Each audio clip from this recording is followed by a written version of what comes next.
Hello student, हम आज कृदंत पढ़ेंगे। मैंने आगे भी आपको वर्ड फॉर्म, वर्बल फॉर्म को आपको पढ़ा दिया है। ये जो ग्रामर है, ग्रामर का ये तीसरा पार्ट है कृदंत पार्टिसिपल्स। पार्टिसिपल्स लेसन नंबर 2 से 3 से आपने देखा होगा कि गत्वा, आनितव्य, वो कितने सब शब्द आते हैं। तो वो क्या है? वो कृदंत है और वो कृदंत 3 भाग में डिवाइड है। आपको 3 कृदंत पढ़ने हैं। कृदंत के जो 3 पार्ट है वो 3 पार्ट आपको पढ़ने हैं। संबंधभूत कृदंत, हेतुवाद कृदंत और विध्यर्थ कृदंत। ये जो संबंधभूत कृदंत है इसके ये 3 प्रत्यय है, त्वा, य, त्य। आपको संबंधभूत कृदंत याद करना है तो आप तुक में कर सकते हैं। उसको शब्द के एंडिंग में क्या आएगा? त्वा, य या त्य, तीन में से कोई भी एक शब्द आ जाएगा। दूसरा है हेतुवाद कृदंत, जिसको किस तरह से पहचानते हैं हम? तुम।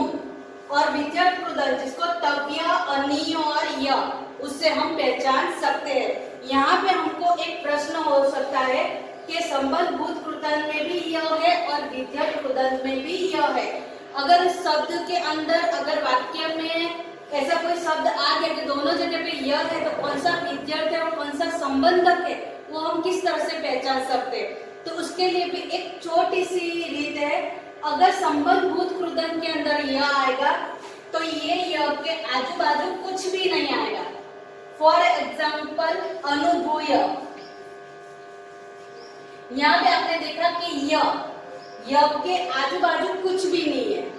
मगर विध्यर्थ कृदंत होगा तो विध्यर्थ कृदंत के अंदर जो य होगा तो य के पीछे का तो 2 विसर्ग आएंगे या इसके आगे ई प्रत्यय आएगा। संबंधभूत कृदंत के य के आगे पीछे कुछ भी नहीं आएगा। मगर विध्यर्थ कृदंत के अंदर य के पीछे विसर्ग आएगा का तो आगे ई प्रत्यय आएगा। जिस तरह से दर्शनीय,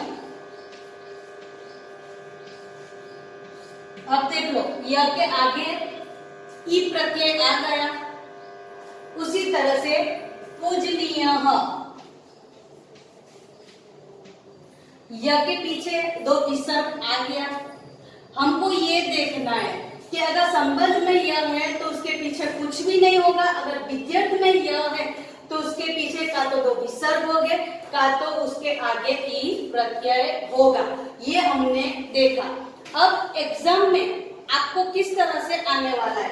तो एग्जाम में इस तरह से सेंटेंस आपको आएंगे और जो कृदंत होगा उसके नीचे अंडरलाइन की होगी। यहाँ पे है बालव, तापसी, विलोक्य, वसति। अब विलोक्य के नीचे अंडरलाइन है तो यह किस में आता है? यह के आजू बाजू कुछ भी नहीं है तो फिर यह किस में आता है? संबंधभूत कृदंत में। यानी ये जो वाक्य है वो कौन सा है? कृदंत है कि संबंधभूत कृदंत है।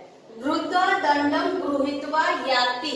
यहाँ पे देखो, गृहीत्वा, त्वा आ गया, ये रहा त्वा, तो ये कौन सा कृदंत है? संबंधभूत कृदंत है। अब यहाँ पे देखो कि य है तो य के पीछे कुछ भी नहीं है तो वो कौन सा होगा? संबंध होगा। अगर य के आजू बाजू विसर्ग या ई प्रत्यय होगा तो कौन सा होगा? विध्यर्थभूत कृदंत होगा। अब यहाँ पे तीसरा देखो, प्रभाते सूर्योदय दर्शनीय। अब यहाँ पे दर्शनीय, य के आगे ई प्रत्यय भी है और 2 विसर्ग भी है तो ये कौन सा कृदंत हुआ? सही कहा, विध्यर्थ कृदंत। अस्मिन् संकटे त्वं एव रक्षितुं समर्थ। रक्षितुं, यहाँ पे हेतुवाद आपको तुम लिखा हुआ है, मगर यहाँ पे रक्षितुं तो के ऊपर डॉट है, बरोबर? तो ये डॉट भी उच्चारण क्या होगा? म होगा। तो ये रक्षितुं कौन सा कृदंत हुआ? हेतुवाद कृदंत हुआ। इदम अस्तम समग्र पृथ्वी दग्धुम समर्थम। अब यहाँ पे तो कोई कृदंत का प्रत्यय हमको नहीं दिख रहा, मगर मैंने जिसके नीचे अंडरलाइन उसको उच्चारण करो आप, दग्धुम यानी तुम। तो तुम कौन सा कृदंत हुआ? हेतुवाद कृदंत हुआ। जने भगवद गीता पठितव्या, तव्य, अनीय, य, ये कौन सा कृदंत है? विध्यर्थ कृदंत है। तो पठितव्य कौन सा कृदंत हुआ? विध्यर्थ कृदंत हुआ। सह संस्कृतम पठितुम पाठशाला गच्छति, यहाँ पे पट्टी तुम के नीचे अंडरलाइन की है और ये तुम किस में आता है, हेतुवर्त कृदंत में आता है। विद्यार्थी हमने यहाँ पे संबंधक, हेतुवर्त और विद्युत भूत कृदंत का अभ्यास किया। Thank you.